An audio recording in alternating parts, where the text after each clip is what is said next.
And you've been working with small independent restaurants for 35 years. Can you just give us a hint of what the landscape is right now for these guys? Well, the landscape, Alex, is a tough one. We've been in this business, as you say, for 35 years, offering both marketing services and capital funding for small independent restaurants across America. And I'll tell you that it's an unbelievably difficult time for this population because these are important jobs. 1 in 10 workers in America work in a restaurant industry. There's about 15 million people in total employed in the industry. It's about a $900 billion industry. And a lot of people got their first job working in a restaurant, or 60% of Americans worked in a restaurant at one point or another. So these restaurants become the fabric of the society and fabric of communities around this country. And right now, these businesses are in bad trouble. They are thinly capitalized and struggling. No doubt, and I started working in a restaurant when I was 12, so I totally appreciate the pitch that you're making. So what needs to happen to keep these companies afloat and not close? The things that need to happen, in my mind, it's first and foremost, I should say, the most important thing is safety and health of the Americans. So the challenge we've got right now is we want people to be able to go to restaurants, but at the same time, we've got to worry about health and safety. But recognizing that we're going to get through this, the important thing is getting capital to these restaurants because they need this. These are businesses that often only have a couple of weeks worth of capital available to them. So when they shut down, which is happening right now through no fault of their own, they can't reopen unless they can get capital quickly. And so for me, based on our experience, there's really 3 things that need to happen. 1, speed. You need to get capital quickly into these restaurants, and you need in order for them to survive, because they're not going to make it that long. Secondly, you need an infrastructure, because the programs that Congress is looking at right now is great, but they need to be able to get to the restaurants. The restaurants typically aren't sophisticated in getting this back themselves. They can't navigate the bureaucracies themselves, so they're going to need help doing that. So you need people on the ground working with the restaurants directly.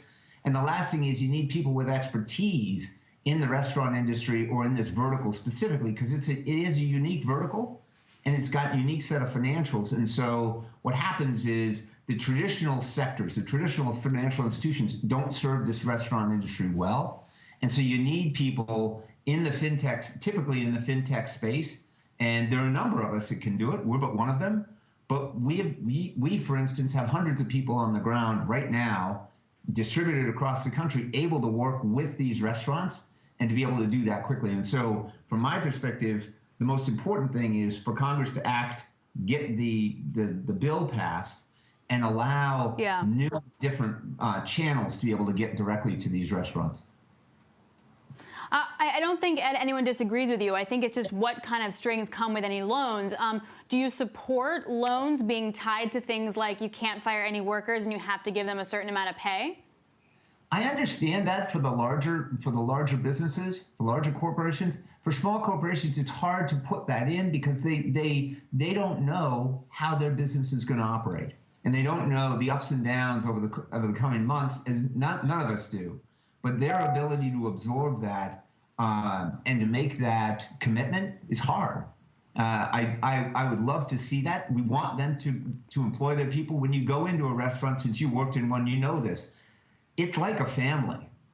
The people that work in restaurants feel like family members. They work closely together. They don't want to lay anyone off. They want to keep these people going. When I go out and talk to our restaurants today, they're heartbroken when they've got to lay people off because they've got to close their doors to no fault of their own. So it's they're not trying to lay people off because they're trying to save costs. They're trying to they need to survive, and they're doing everything they can. Yeah.